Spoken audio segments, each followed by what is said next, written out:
I think this is a huge deal and a huge topic that I love praying for specifically. Discernment and wisdom. Ask God for the correct things according to His word. If you ask the correct way, and He will give it to you. Knock and it shall be answered. Seek and you shall find. And you may find something that you weren't looking for though. You may ask for strength, and God will allow you to go through the hardest, most difficult time of your life to build your strength.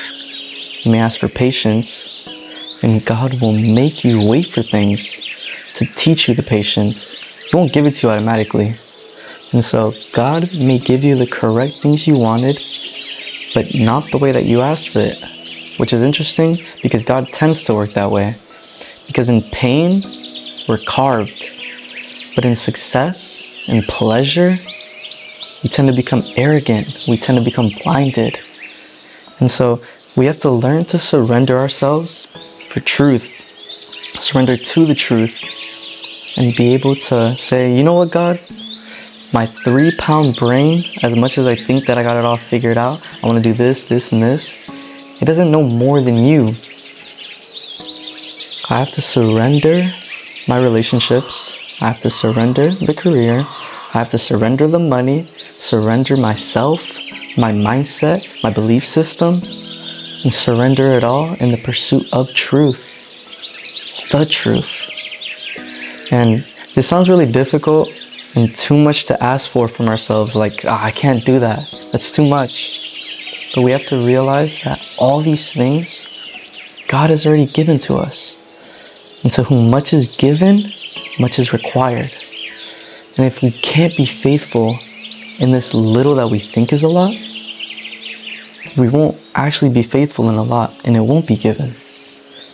But let's say things are done correctly, but we have the wrong mindset.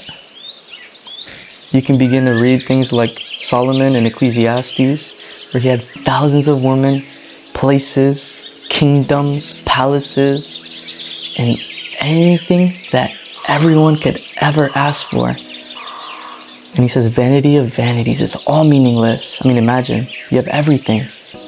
And you're like, now what? Like, alright, I got that. Now what? It's meaningless, it's pointless. And he says, from dust to dust. I came from dust, and again, I will become dust. If you really think about it, you're not valuable. Alone. Even if you have it all. Even if you have all the money, all the women, all the everything.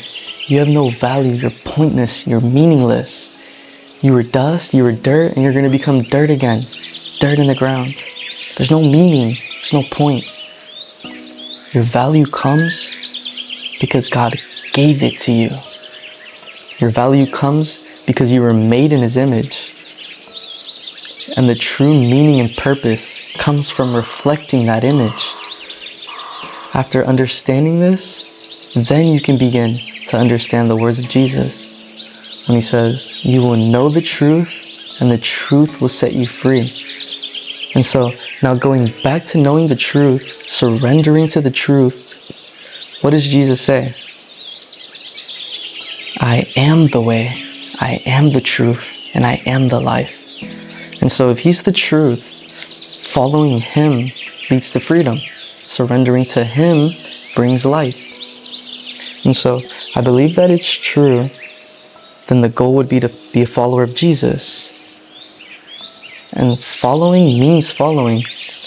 It doesn't mean you lead yourself 82% of the time, and then, I'll follow 18% of the time, just so that I could have, like some good luck. I didn't forget about you, God. It doesn't work that way. God is not a good luck charm.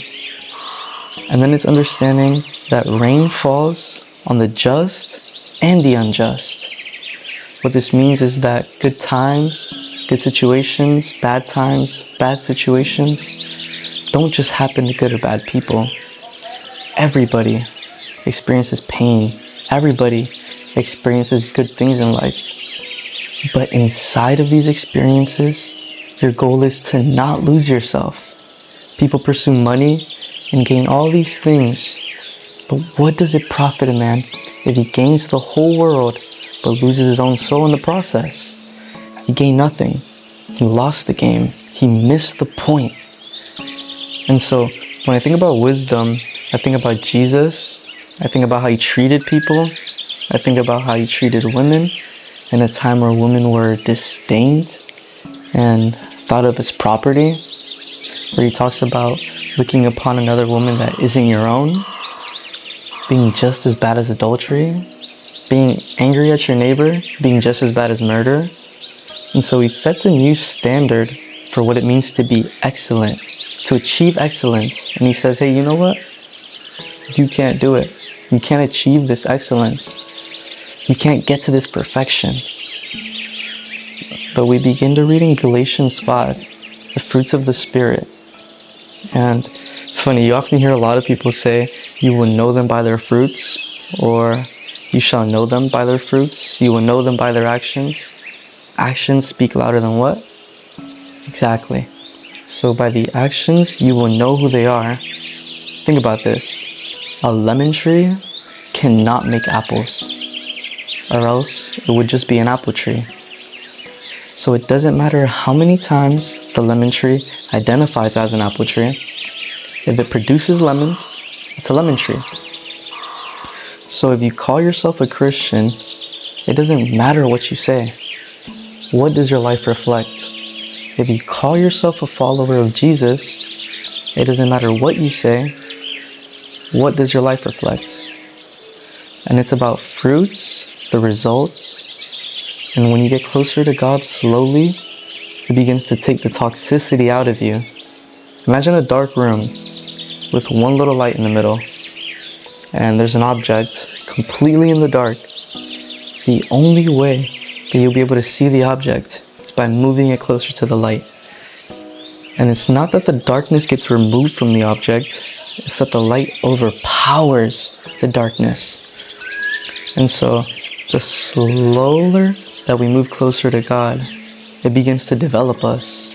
And we begin to hear about these fruits, these things that begin to come out of us. Love, joy, peace, patience, kindness, goodness, faithfulness, gentleness, self-control. And, some people say, you have to start trying harder. You have to become more loving. You need to start doing this. You need more fruits. You. No. You have to be transformed, as Jesus says, and as Paul talks about in the New Testament, by the renewal of your mind. You're not transformed by going to church, by watching some Christian videos, by forcing yourself. You're transformed through the renewal of your mind. So by renewing your mind, you get transformed, but it begins with surrender. You can't be transformed if you can't surrender.